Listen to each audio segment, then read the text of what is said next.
Isang cute naman na pet ang makakasama natin yung Wednesday Pets Day at upang malaman natin kung ano yan, panoorin po natin ito. May pig sa pangalan pero mukhang daga? Yan ang mga guinea pig. Iisipin mong sila ay kamag-anak ng baboy dahil sa kanilang pangalan. Pero sila ay kabilang sa species ng rodent, kagaya ng daga, hamster, capybara at iba pa.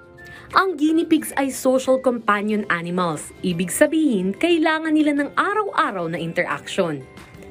Nakikipag-communicate rin sila sa pamamagitan ng paglalabas ng sari-saring tunog na may iba't ibang ibig sabihin. Dahil sa sobrang cute nilang characteristics at cute nilang anyo, ay marami na rin talaga ang naeenganyong alagaan sila bilang pets. Kaya naman, alamin na natin kung guinea pig ba ang right pet for you ngayong Wednesday Pets Day. At kaugnay niyan ay makasama natin ngayon ang guinea pig keeper na si Mary Antoinette Lara. At kasama niya rin ngayon ang dalawa sa kanyang mga alagang sina Duncan at Peanut Jr. Shakaboom. Magandang umaga, Lars, and welcome dito sa Rise and Shine Pilipinas. Magandang umaga po mga ka-RSP. Ako po ulit si Marie Antoinette Lara at taga Binyan, Laguna po ako. Isa po akong pet keeper at nag-aalaga po ako ng 37 guinea pigs. Alright. Kakaiba yung pet ni Miss Oo Lars, nga no? oo. Miss Lars, paano po ba nagsimula yung pag-aalaga nyo ng mga guinea pig? Na-try nyo na din po ba mag-alaga ng iba pong mga pets before? Yes po, nakapag-alaga na ako ng iba't ibang hayop ng pusa, aso, rabbit, isda, kung ano-ano pa po. Since bata pa po ako, mahilig na po ako mag-alaga ng hayop. Lagi nga po ako nakasubsob sa mga salamin sa pet shop noon eh. Tapos, nagsimula po ako mag-alaga ng guinea pig noong 2021. Panahon po na after ng pandemic, nagkaroon po ng grupo yung mga pet keeper at isa po sa mga friend ko ay may alagang guinea pig. Doon na po ako na-curious mag-alaga ng guinea pig kasi sabi, damo lang daw yung pagkain nila. Ayun, ang cute naman. Talaga may sunglasses pa nilalagay sa mga alaga ni Lars. Pero I wonder, Lars, ano ba usually ang ugali o characteristic ng mga guinea pigs? Malilikot ba sila? May ingay ba? Malambing ba? Kwentuhan mo kami. Ang ugali po ng guinea pig ay mga gustong-gusto po nating mga tao.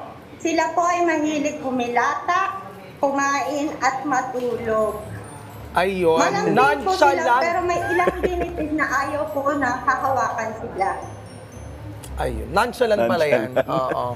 Ito, ngayon na, Miss Lars, nasa 37 na yung guinea pigs Dami. mo. Paano naman napadami ng ganyan karami yan? Tsaka mahirap ba, ano ba yung mga challenges? Mahirap bang alagaan? Mahirap ba mag-alaga ng mga guinea pigs? Hindi naman po ako mayaman para bumili ng 37 guinea pigs. Kalahati po ng alaga ko ay adopted po. Dahil nakikita po nila sa social media na nag-aalaga ako at nakikita nilang nai-spoil ko yung mga guinea pig. Marami pong nagtiwala na ipa-adapt sa akin yung guinea pig nila. Commonly po kasi ng mga nagpapa-adapt ay may mga reason po na nag-a-abroad or allergic po sila sa balahibo or yung iba naman po ay hindi na problema po nila yung resources sa damo. Dahil kung nasa urban areas po kayo, dapat yun po yung isipin nyo yung pagkain po nila. Ayun. Ay, gusto ko lang din i-clarify, no? Ang guinea pigs ba ay kapamilya ng mga rats, Rabbit. ng rabbits? Yes po, kapamilya po sila ng rat and rabbit. Pero kung i-compare po sila, mas malapit po sila sa rabbit. Kasi same ng rabbit, damo po yung pinapakain sa kanila. Kung i-compare sa daga, hindi po sila parehas sa daga dahil hindi po nila kinakain yung mga pagkain ng pandaga. Ayun. Tsaka parang naman sila, tamed sila. No? Oo, in Pinapansin ko fairness sa kanila. naman. Paano ba ang tamang pag-aalaga nito? Ano ba yung mga dapat na kinakain nila bukod dun sa sinasabi natin na grass, no? At paano ba dapat yung environment nila? Ayun po. Ang daily pagkain po ng guinea pig, 80% grass, Okay. 10% pellet at 10% prutas at gulay. Wow! Hindi po pwede na Healthy. sosobra po ang pagkain nila sa gulay at prutas dahil pwede po itong mga cause ng diarrhea at bloated. Sa pellet naman po, 10% kasi makaka-bloated sa kanila. Hindi naman din po pwede na puro gulay, ay puro damo lang dahil mawawalan po sila ng vitamins. Para po ma-maintain natin na mataba ang ating guinea pig. Okay. Healthy At living. dapat naman po sa kulungan, dapat po i-make sure natin na secured sila dahil ang guinea pig po ay prey pets. Pwede po silang kagatin ng aso, pusa at daga. At pwede po sila agad mamatay dahil ang guinea pig po ay wala pong rabies.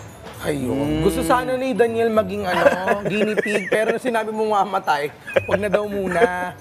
So, at saka hindi ba siya advisable kasama yung ibang pet, no? Yung like yung mga aso, pusa, hindi siya advisable, Miss Lars? Hindi po dahil po mabilis po sa kanila yung rabies. Wala po talagang rabies ang guinea pig kaya safe na safe po ito sa mga bata. Ayun. Ang Ayun. cute-cute naman mag-alaga talaga ng guinea pigs, no? Magkano usually yung price niyan?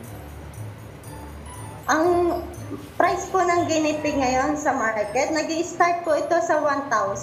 Oh. And yung pinakamahal po ay nasa 13,000. Ay, nako. Mas mura compared Mas sa cheaper mga may pa, breed na oo. dogs, no? And other pets. Alright, Miss Lars, pwede nyo bang invite din yung mga ka-RSP natin kung saan po makikita yung mga social media accounts ninyo para sa mga gusto pong makita yung mga guinea pigs nyo?